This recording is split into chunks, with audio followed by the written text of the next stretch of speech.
Welcome to Godsplaining, Contemplative Preachers, Contemporary Age. Each week, join the Dominican friars as they consider all things Catholic.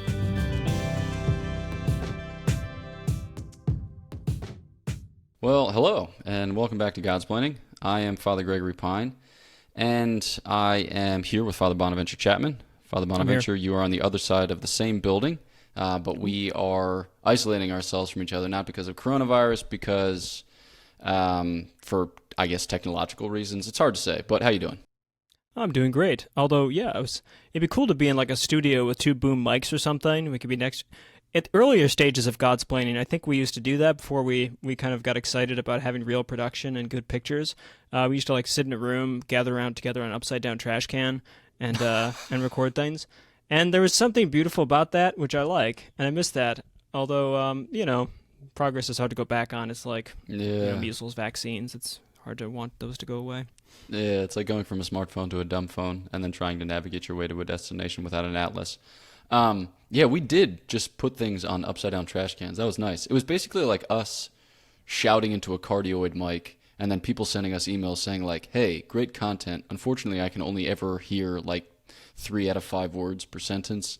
But apart from that, great work, which is, suboptimal, but maybe that was the move. Maybe we should go back. It's hard to say. Maybe not. Well, regardless. Our viewers can let us know. Each time when you send a comment, just send us $100 and tell us what you want us to do with it. No, don't do that. We're doing great. Everything's great. Especially the upside-down trash cans. They are the greatest. So, in terms of meta-discourse, or metanarratival commentary on life and all of its funness, we thought that for this here episode, they would do something about Post-Modernism and Literature. So we've been in the habit of just treating a variety of different authors. Most of them would be like 19th or 20th century greats, or greats in our estimation. But occasionally, we dip into the contemporary, and this will be a dive into the contemporary. Why? Because we love postmodern literature? Well, details forthcoming. But because postmodernism is the current artistic, atmosphere, context, ambient culture in which people are trying to produce contemporary works of art. So, things unfold in history, and maybe history has something to say about who we are and how we live. Do I believe that? I think I do. Yeah, I think I do. So, true. Father Bonaventure, I know nothing about postmodernism. I actually know nothing about most everything. But you do, or at least you can speak about it with a modicum of confidence. So, where do people begin when trying to define postmodernism? I think, everyone kind of knows basic, but I want to start with, I guess we have to start with puppets, right? So this is Friedrich Nietzsche, and this is Michel Foucault, and these guys are two kind of, you could say, the borders, the bookends, the puppet ends of postmodernism. And I thought, see, puppets, we've reached a new level. So it's hard to, it depends where you kind of go in postmodern, where you define this sort of thing. Sorry, I taught a course in Wisdom of Socrates, and so I would do Kierkegaard, Nietzsche, and Foucault. And college students, they just need a little help. So puppets. And I thought that maybe for the final exam, the final exam could be I would put these puppets. I had Plato too. He's somewhere else. And Socrates. I'd put them in a bowl, and you could pick them out of the bowl. Like you'd pick one, I'd pick one, and the final exam would be oral puppet fight. So you'd have to be in persona Socrates versus in persona like Nietzsche. But I think I would have probably just grabbed it from their hand and had into my own discussion with them, and then would have got super postmodern, because postmodernity is a kind of, you could say, a turn from the vertical to the horizontal, if you want to give it the most general thing. By the way, I'm going to just do some hand waving here. So if you have done a PhD on Jacques Derrida or Michel Foucault, or Jean-Francois Lyotard, or anyone else in that kind of, Richard Rorty, if you want to be American about this, then I'm going to say things that are howlers. So I apologize about that. But know that I know a little more than what I'm about to say, but not much. So, send information. But postmodernity could be seen as a shift from the vertical to the horizontal, in that instead of grounding kind of foundational claims about what is true about the world in either above or below, you ground it now in the kind of discourse we have with each other. So it's kind of like we're playing, we're not like, instead of, you could say, like latching an anchor onto the bottom of the sea, or latching like clip to the top of a ceiling or something to give you a firm thing to hold on to. Postmodernity says that it's more like tug of war, that when we progress in knowledge, we're not pulling ourselves up or like grounding ourselves to hold firm against a storm of uncertainty in either of those vertical dimensions, but rather we're pulling back and forth with each other, and where we land is dependent upon who has the power, who has the strength, who has the most rhetoric, who has the current insight, these sort of things. So it's a shift from the vertical to the horizontal. That's just a setup. Second thing is, really in the 70s, I guess, I mean, you want to keep saying who's the first postmodern, and you can read things like Plato or Augustine. Those are just so unhelpful. Architecturally, it's said in the 1972 when a building collapses, but I forget what that building's called. There was a project building that was set up in the 50s, and like this was going to last forever. And then in the 70s, the whole thing collapsed, and that was like postmodernity entered. But most people sided with Jean-Francois Lyotard's Postmodern Condition, a report on the condition of knowledge. So Quebec, get this, a government said, hey, we need a report on a condition of something. And Lyotard said, what's that? Because you might think like, I don't know, the environment, economy, the health system, the populace. And they're like, no, knowledge. Tell us what's going on with knowledge today. So he produces a book, which he actually hated, called The Postmodern Condition, where he kind of details what postmodernity is, and it gives a definition which I'm sure people have heard. It says, this is actually in the post-log of the book, not in itself, the book itself, but he says, simplifying to the extreme, I define postmodern as incredulity towards metanarratives. And that's incredulity towards metanarratives has kind of stuck. And that's, again, think about the horizontal. So metanarratives are like the vertical, like we have a story that we're attached to, a foundation, or some kind of thing that we all agree about and that we didn't come up with. We either stumbled upon it because of like a naturalism, or it was given to us by revelation. So either below or above. Instead, no, there's none of those. The only metanarratives we have are the ones that we project or we decide, and that's like the guy pulling the string with the hardest pull. You're just used to pulling that direction. So that's a start. I don't know if that helps to contextualize the movement. Yeah, let's see, how do I describe my role? I was helping with Civitas Day, which is a conference that the Thomistic Institute runs in Washington, D.C., which I guess is different than Pro Civitate Day, but that's another conversation. And the presenters were Professor Tom Hibbs from Baylor, Professor Philip Best from Notre Dame, and then Father Reginald Lynch from our own Dominican House of Studies. And they were talking about art, meaning in the public square, but Professor Best was talking about architectural movements in the last, 75 years. And he was basically saying that a lot of people think that modernism was a big deal, but he says, truth be told, modernism was just a transition period from kind of classical architecture to hypermodernism. And it's kind of hard to summarize insofar as the present condition is somewhat disparate in its aims, but it sounded like it was kind of transgressive in its dispositions. It's like, all right, formally we said this, but like, what if we did something else? Just kind of like see how it goes. And so he described these buildings that were built that were kind of gravity-defying, use-defying, material-defying.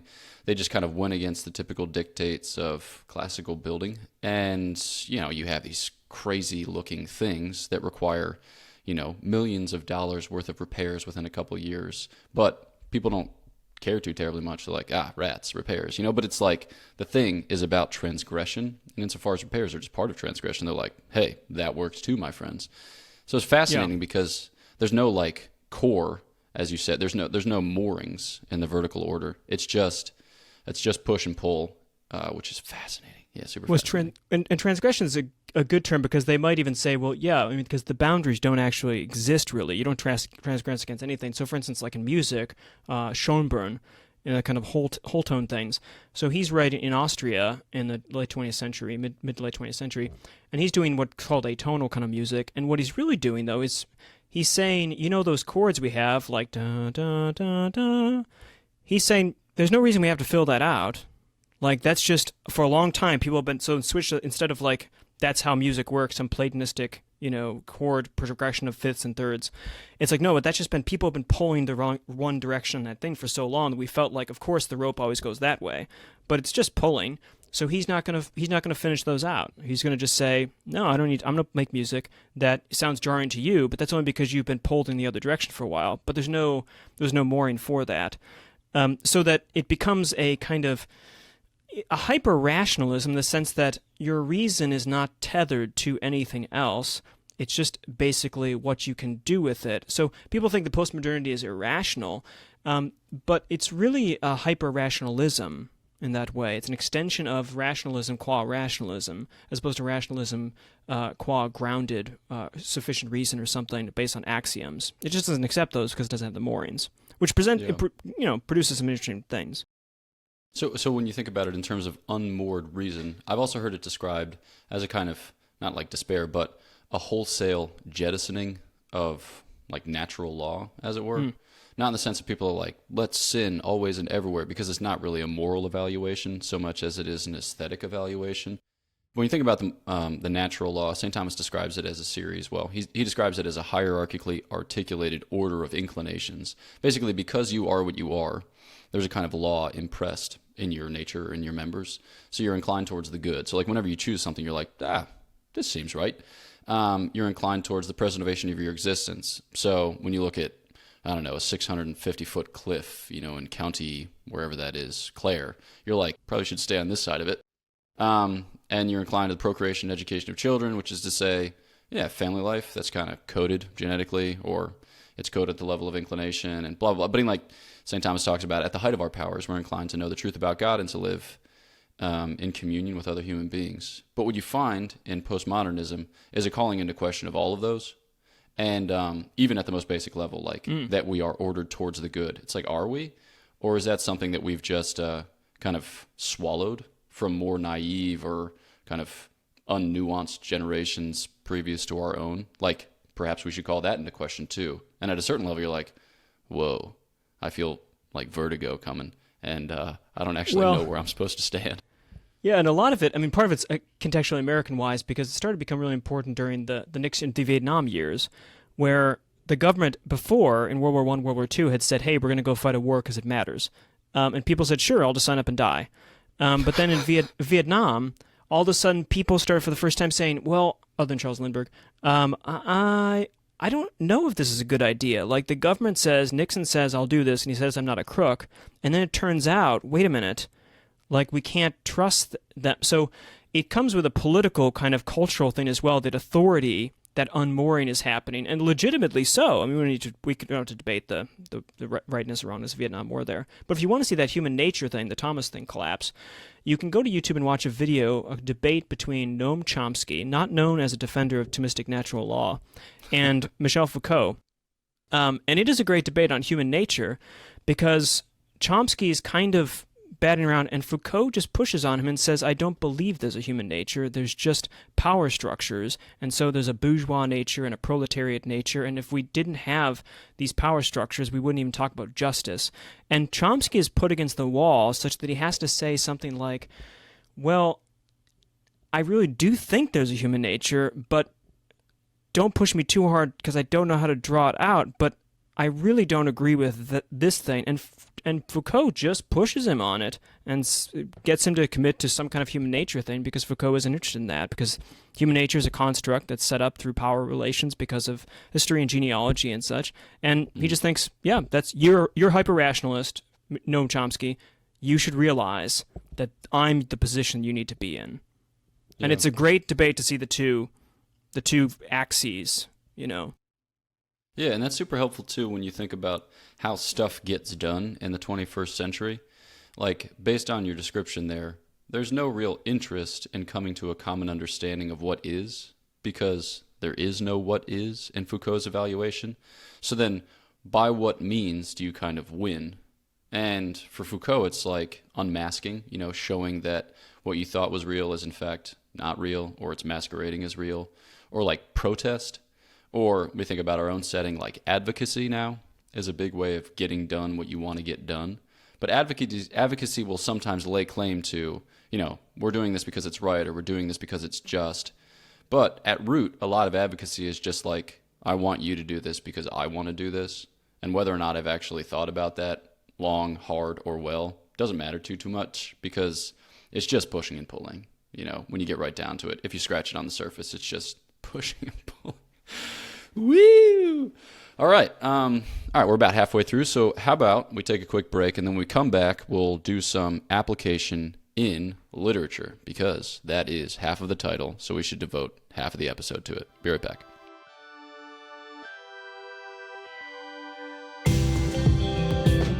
You are listening to Godsplaining.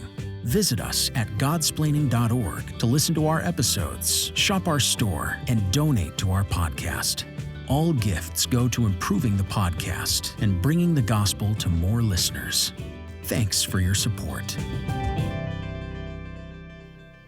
And we're back. We are here talking about, gosh, man, I got to get my emphases down and my We're pauses. Here. Talking about. Yeah, exactly. Hey, once you start despair of meaning, then there's no real shape to a sentence. It's just a matter of, guttural sounds strung together, pushing and pulling. So we're talking about postmodernism and literature. And we said postmodernism because as a general movement, it's calling things into question because it's trying to unveil the fact of there being, poorly grounded or just pertaining to a long lost time, a nostalgic time maybe even, that no longer obtains in the 21st century, given what we know about how human beings treat each other, given what we know about, fill in the blanks. So thinking then in terms of literature, what are the typical things that we would associate with literature, and then how does postmodernism call those into question, or how do postmodern thinkers call those into question? So what do you think would be places where we'd start here? Obviously, if we'll go with Lyotard's incredulity to metanarrative, then overall narrative arcs, consistent narrative points of stories, such that there are themes, you could say, or we should say an overall theme point or teleology to a book is one thing. So I think that both Lyotard and especially Foucault's going to look at what he calls regional ontologies. So not looking for meta-ontologies of what is true, but in isolated packets, there are ontologies, ways of studying something and ways of understanding something. And so they're going to call into question a kind of narrative that everyone in a book or everyone in a story or everyone in a situation is going to agree to. So that's the first thing. The second thing, I suppose, is going to be the relation of the text to other texts and to itself in postmodernity. So this is more in Jacques Derrida, and again, I'm just going to blow through some Jacques Derrida 101, which is going to be hideous. Just like if someone does Scotus 101 or Aquinas 101, who's not a Dominican, they're probably getting the same thing. But Derrida's thing is look at the detach the signified from the signifier. So signifier is the word, signified is what you're pointing to, it's a reference issue. And one of Derrida's big parts is to detach these and realize that the signifiers are actually pointing to signifiers themselves. It's like turtles upon turtles and signifiers upon signifiers. And he calls this, when you detach this, you focus on the play of the signifier. So you don't look at what the signified is, but you look at how someone is signifying something, and that's actually the target. So that you, instead of going outside to make a point that we can all look at together by signifying, you call this red and I call this wrote, different languages. Instead, we're focusing on the language we use and how we signify it and to what point we signify it and what we're trying to do with it. And we just forget about the objective reference. That's an epistemological thing. But in narrative, you can see it in terms of the text isn't grounding itself in a reality that it's kind of playing off of in a possible world or fantasy or adding dimensions or changing history. But it has its own kind of signification so that it's always referring to itself or to really obscure things. And it's asking you to go on a treasure hunt, for instance, because you want to find the signifiers that it's signifying, not the signified that might be in your life, for instance. So that's I would say those two, the kind of regional ontologies, you could say, and lack of meta-narrative, and then the continuous play of signifiers and intertextuality that matters. And that's going to take away the moral arc of stories because they're not really referring to moral realities or things that you're trying to be better about. As you think of Jane Austen books or something. They're not trying to teach that. They're trying to be plays of signification. So maybe to kind of bring it into layman's terms, when it comes to narrative continuity or a narrative arc, typically when we think about a story, there's a beginning, middle, and an end, right? There's a rising action that mounts to a climax of some sort, and then a falling action, which you sometimes hear referred to by that French word denouement, which should conclude. Now, authors will differ as to how dramatic they make the rising action and how rapid is the falling action, and whether or not they actually deal with tying things up in a bow, how much they care about that. But with postmodernism, there's a sense of drift is your general impression. Like, we're going to talk about Thomas Pynchon's Gravity's Rainbow, and we're going to talk about Dave Foster Wallace's Infinite Jest as test cases. But with Infinite Jest, there's a kind of movement insofar as one thing happens after another, but you're not clear as to whether or not there's a progression, right? Is somebody growing? Is somebody diminishing? Kind of hard to say. And even by the time you come to the end, you really don't have the conceptual framework with which to interpret. And then when it comes to, like, the latter point, when you think about signs and signified, like a lot of postmodern literature, you get the impression that it doesn't care so much whether or not you pick up on what it's laying down. Like, for instance, when T.S. Eliot wrote The Wasteland, the first edition didn't have notes. The second edition did have notes. And then the second edition, because it was so obscure, became such a hot commodity because people were like, maybe there's something to it, and I need to gain access. And what, came to be revealed was that, in a certain sense, there's something to it, but in a certain sense, it's about the signs, It's not about the signified. And, mind you, T.S. Eliot's kind of a weird example because T.S. Eliot kind of recovers from that and then invests more in terms of meaning and, the things signified. But, like, Ezra Pound's cantos, it's like, how many languages are there in these things? And he doesn't actually expect to communicate that to another human being because no one's as erudite as he is. So in a certain sense, like, it's about the art as signifier rather than about the reality conveyed, communicated, imparting some kind of gaze on reality, which he as an artist has managed to capture and then transmit. So, yeah, fascinating. Yeah, I think it just to take off that, the second point, and we might go back to the first point with Gravity's Rainbow with Pynchon, but with Foster Wallace, I mean, in a sense, you can get lost in the signifiers, in the words, which I enjoy. I actually enjoy this part of it. I'm not sure whether I'm supposed to, but because Dave Foster Wallace will have his footnotes, and he'll be discussing things with himself and with you in the footnote, and you'll be so his footnotes and his endnotes, for instance, like Infinite Jest has 140 pages of endnotes or something, and you need to read. They're an integral part of the text.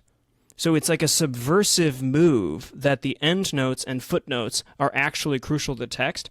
And in some places, there's certain essays where the most important things he says are actually in the footnotes. They're the best parts of it, you could say. It's a bit like if you just read Thomas Aquinas' Summa and you don't read the respondios, you read the objections, you say, that's a good objection, that's a good objection. And then you read the corpus, sed contra in the corpus, and you go, oh, solved it. And you skip the respondios, you miss some really important stuff. And same way with Foster Wallace, the footnotes, the endnotes have these digressions in them that become the source of the major part of the text, and then they have their own little digressions, and you get lost in this spiraling experience, and then you're put back in the text, but you haven't been there in a while, and you're going through different levels of the text, and it's a little world, right? But it's a world of signifiers that are aiming at other signifiers, and you're just hunting them down and enjoying the process. But it's not getting you back to one narrative arc, or two even kind of back to reality in a way, although he has a twist to it, which we won't be able to nuance in this particular episode. So that's when I think about Dave Wallace. When I think of signifiers gone wild, I think of Dave Foster Wallace. Yeah, and there's also a sense, too, that, like, Dave Foster Wallace is one of those guys who has a vocalic register that's way bigger than anyone, right? Way higher, I suppose. He's got a vocabulary that's way bigger than anyone. And, everyone has had conversations with people who use big words and expect you to understand them. I've been accused of this at times.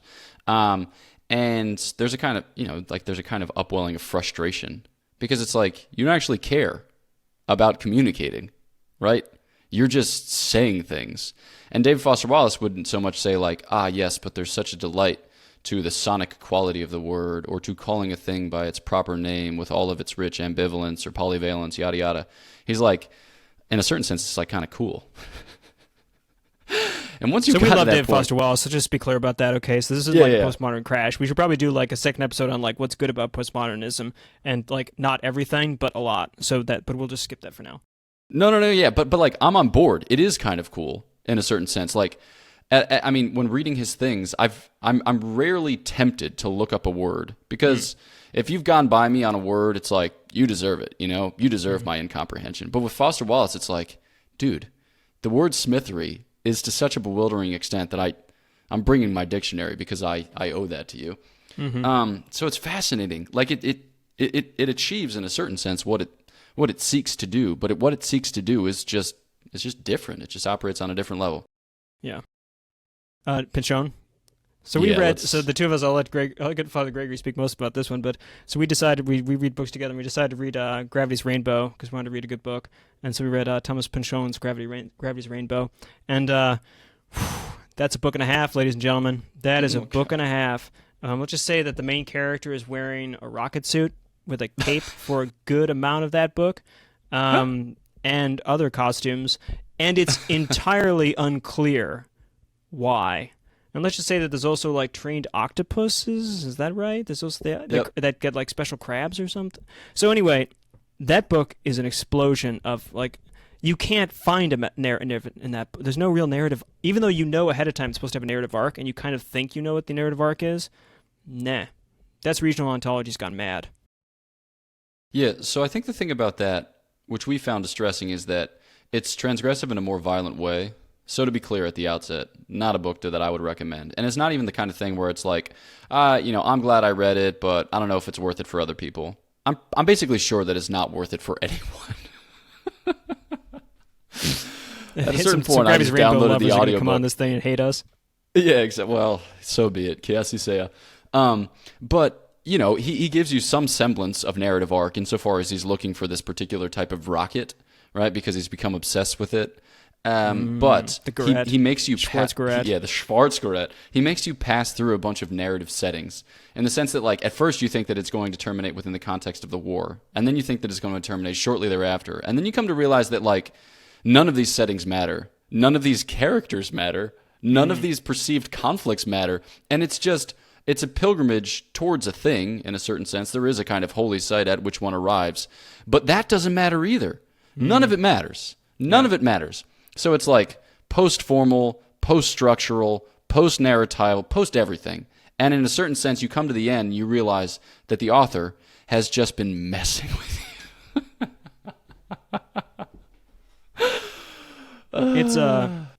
It's something else. Yeah, it's really something. It requires skill. It's like getting a 0 on a multiple choice exam. It requires extreme skill to be able to pull that off because you have to know the right answers in a way. And in some ways, right. I want to say Gravity's Rainbow is a great achievement of a 0 on a 100 test. I mean, it's like great job, just fantastic. Well done. Yeah. Whereas I think so. Maybe to bring it back around to Wallace as we round out the scoring. I think that what's most dispiriting about Gravity's Rainbow is that, like you said, it's a well accomplished 0, but he's showing off all along the way. So he's showing you all of his literary acumen insofar as he has mastered the discipline as it has come to be practiced, in the 20th century in his case. So he shows you a kind of savant post-formalism. He shows you a kind of savant post-narratival decay, and all as a way by which to say what? That things don't matter, but like you have to try in order to avoid meaning, right? You have to, like you said, wend your way around the very evident signs thereof. And that's not to be like overly credulous and like, oh yeah, everything is just fraught with meaning in a Chestertonian way that you just need to attend to because you would punch me where I'd say that. But I suppose that's why we're in different rooms. Right. But yes, there's a sense in which he's purposefully wasting your time. Whereas I think the thing that's different about Wallace is he actually thinks that there is some meaning, but that meaning is difficult to access. And in order to access that meaning, you need to do the work, and the work entails suffering the postmodern condition. So he's more like, all right, we exist in time and space. Part of existing in time and space is being a product of this kind of ambient postmodern culture. So I'm going to take you through it, but not so much because I necessarily sympathize with it, though, I'm like every other prideful man under the sun. I do want to show you a little bit that I'm good. But also because, there's a new sincerity to be had, right? There's a kind of naivete, a second naivete on the other side of all of this despair, which gives you a firm grasp of your humanity. And insofar as you've suffered all of this post along the way, you'll have a firmer sense of what is in fact yours. I don't know. Maybe that's Chestertonianism coming back by way of another direction for me. It's Hegel for sure, but it's right. Yeah, second naivete. I mean, you're going to go through the critical period after the first naivete because Foster Wallace has this Hegelian insight that cliches are true, but just turns you have to go through post-modernity and stand on a hill wearing a transvestite dress or something with a guy in a wheelchair and his Quebec or something to realize that turns out God exists. Like that's just infinite jest for you. Yeah, les assassins de fauteuil roulant. Mm-hmm. Yeah, that's strange, man. Such weird. But hey, I'm glad I read that for sure. So, all right, with that, we've got Vespers in 5 minutes. Nope, this is live. Just kidding. No, yeah, we have Vespers in 5 minutes, so we're going to wrap things up. But while wrapping things up, I have an announcement to make on behalf of the whole squad, which is that we're going to be partnering with Creatio Pilgrimage Company, the website of which you can find at creatio.org, to go on pilgrimage on the Camino de Santiago de Compostela. And that's going to be next spring, summer, May 23rd through June 26th. I can't believe that those dates are right. I think Father Jacob Bertrand I think it's May 23rd through June 6th. If it were to the 26th, I certainly couldn't go. Because it's June 6th, I can go, which is great. So Father Jacob Bertrand and I will be chaplaining a trip, and I think that there are spots for maybe 12 people on it, with flights in and out of Madrid, and then beginning the Camino at Astorga, Spain, ending in Santiago de Compostela, you guessed it, and tracing a route of 161 miles, which is about 13 miles a day. I trust the math. So applications are open today, July 1st, and they'll be accepted on September 1st. So there'll be like a kind of period during which you can apply. And all the details, specifically true things, which will correct the false things that I've said, are available on the Godsplaining website. So check that out. Second thing is, we have our next episode of Livesplaining. If you're listening to this on the day that it drops, that will be tomorrow, July 2nd at 4 p.m. Eastern Standard Time. That'll be Father Jacob Bertrand and myself. And we're going to be talking about the Eucharist, okay? In what way is the Eucharist the source of health, or the Eucharist and spiritual health more broadly? That'll be like for the first 10 minutes, and then we'll answer your questions insofar as you have them. If you don't have them, then we will try to compose a postmodern novel in the span that we have, which will involve all kinds of wild metanarratival backflips.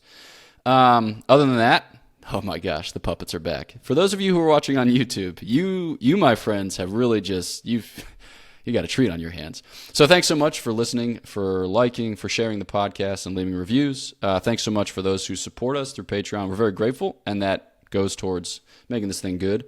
Left to our own devices, it would be like a bunch of people shouting in an echoey room. With puppets. Which is what the first 40 episodes were. And the puppets. Yeah, you can't get the puppets out. So, yeah, there may be other announcements, but I've forgotten them. So we will content ourselves with that. And thanks so much, and we'll catch you next time on Godsplaining. Thanks for listening to Godsplaining, a work of the Dominican friars of the province of St. Joseph. Follow us on Facebook, Twitter, and Instagram. Leave a review on your podcast app. And visit us at godsplaining.org.